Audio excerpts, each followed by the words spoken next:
Hi everybody, welcome to my channel where I dare to eat different. Tonight I'm going to be making some butternut squash kale stir fry, and I thought I'd bring you along and show you how I did it real quick. I've already got my butternut squash peeled, cleaned out. I'm going to cube that up. I'm going to dice up a little bit of onion, a garlic. There's my kale. I'm going to devein the kale and chop it up. And I got my fry pan with some coconut oil. Okay, the first thing I do is I heat my pan and melt the coconut oil, unless yours is already melted. And I use a generous amount, about 3 tablespoons. To that I have a minced garlic clove. You can see it in the pan. I use the mincer. It makes it very easy rather than hand mincing. Then I put some diced onion. I have about a half a cup, quarter cup, however much you like. There's really no measurements. And I want to saute this in the coconut oil. Alrighty, when your onion and garlic is turning translucent and you got a nice sizzle going on there, you want to add your cubed butternut squash. And this is a whole one. It's kind of a medium to small sized one. And you're going to want to saute this for about 15 minutes or so, and it'll start to get tender. You do not want to put the lid on and cook this because it will become too tender. You're going to want to stir it and watch it, and it smells really good. Really, really good. This is one of my favorite vegetable side dishes. It's very versatile. Today I'll be putting the kale with it, so it's butternut squash and kale, but I've also substituted Brussels sprouts for the kale. I've substituted broccoli. I've substituted whatever I have on hand. I've done asparagus. I've done cauliflower. And it's just whatever you have available. I always try to pick something green to put with the butternut. It looks good and it tastes fantastic. The combination of the coconut oil, which gives it a sweet flavor, it's unrefined coconut oil, and then the savoriness of the garlic and the onion, it's just phenomenal. Your taste buds are going to dance right out of your head. It is so good. So let me finish this up and I'll bring you back in a couple minutes.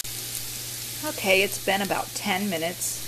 My squash is beginning to darken and look a little glossy. It's still a little firm, and this is the point that you want to add your second vegetable.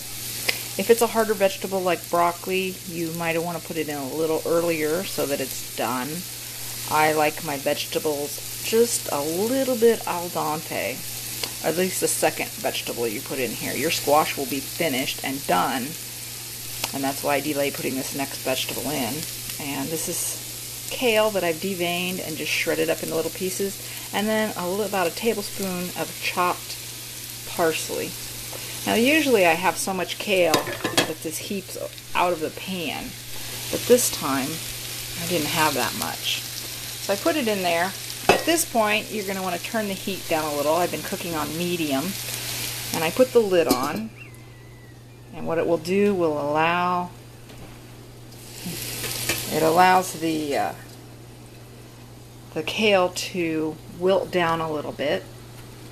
And this should only take, I'm going to adjust my temperature, it should only take a few minutes. Keep checking on it. As soon as your kale has reduced a little bit to where you can stir it into your squash, then you're almost done. The very last thing that we're going to put on, this is probably almost done because there's not that much kale in there. I'm going to stir this up.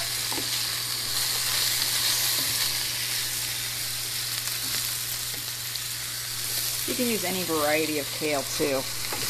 This is the dinosaur kale I just happened to get at my store. And the very last thing that you put on that totally you need to do, it doesn't sound that appetizing, but this is, it makes the whole dish, is I put dried cranberries that are sweetened in apple juice. And you want to put a handful on there and stir it in to heat them up. If you don't have cranberries, you can use dried currants or raisins. And let me put those on. And then you want to add your dried cranberries and stir in. You only need to leave it on the heat until those are warmed up, and you're ready to serve it. You know, you guys need to try this. Let me know if you like it or not. I absolutely loved it, even though when I first saw it I thought it was not going to be appetizing, but the flavors are just wonderful. So have a good day. I'll talk to you later.